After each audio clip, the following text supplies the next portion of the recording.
Um, now I would like to talk about some of the cat overpopulation in communities and on college campuses in general, and some of the causes and solutions that have been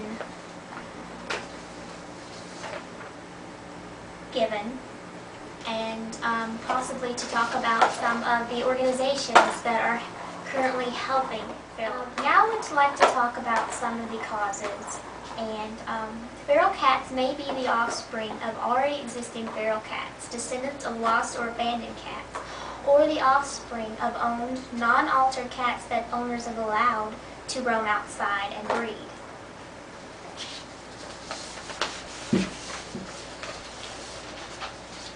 Some of the proposed solutions, as I have discussed previously, are trapping the cats, taking them to the humane shelters, and where they will most probably be euthanized. A second method that has been proposed is euthanization, period, where this will control the numbers. It is an expedient choice, but it is by no means humane.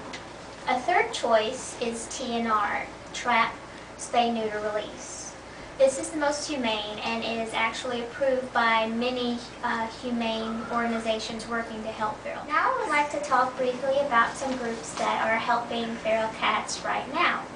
Alley Cat Allies is a group that has a website, alleycatallies.org, and they have a group called Cats on Campus. Brochures are available for download and a program that universities can sign up to take part in. They advocate the process of TNR.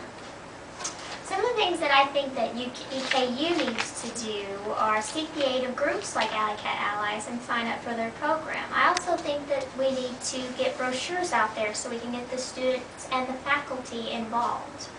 Thirdly, I think that this would provide a really good research opportunity for students in animal behavioral sciences and other sciences.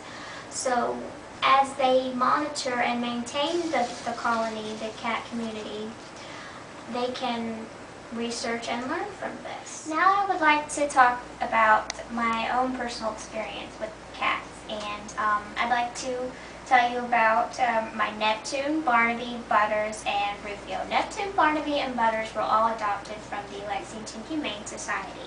Rufio, however, is a former feral kitten. Around November of last year, my sister and I discovered we had a small kitten that was congregating outside of our door, and it was very cold outside. We had already been feeding several strays, but we had no idea that we had a kitten. And it took us about a month to be able to get near him where he wouldn't run away.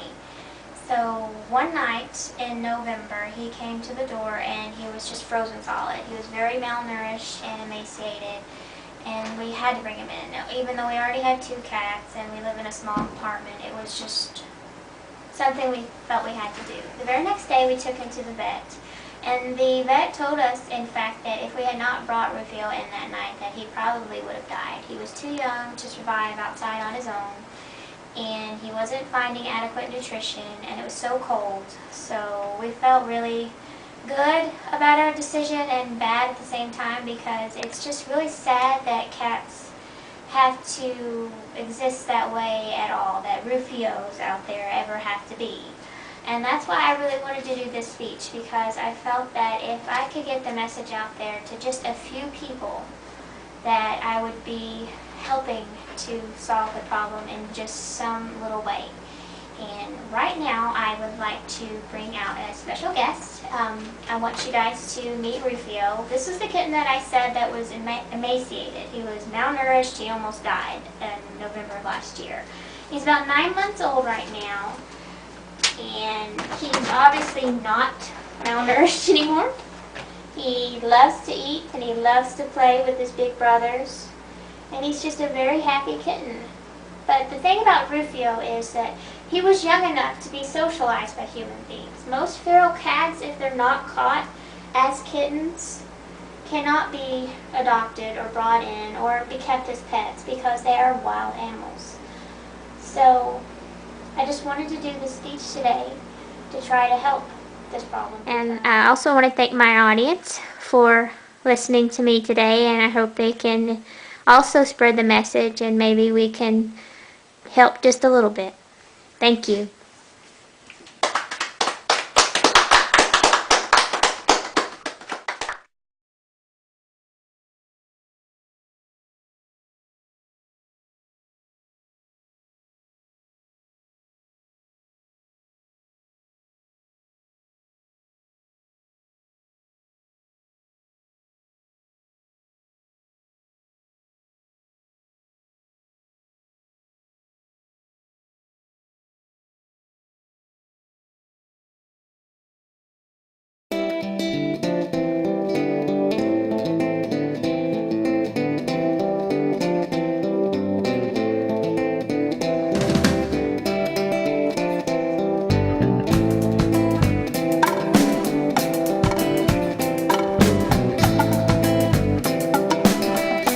This is Neptune. This is my first ever kitty. He's 11 years old. We adopted him from the Lexington Humane Society. He is one of the lucky ones. Only 23% ever get adopted. Say hello.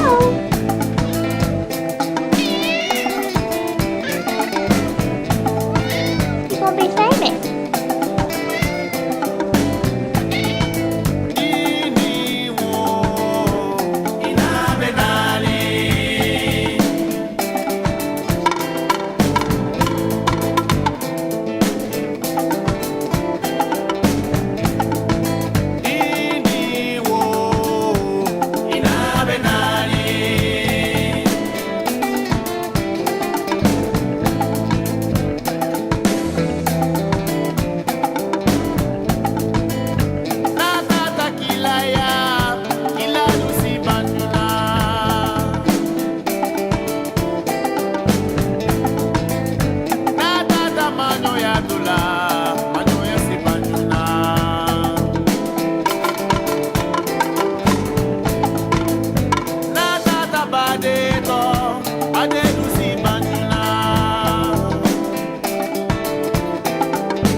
Ina man tratulaja abenali sasa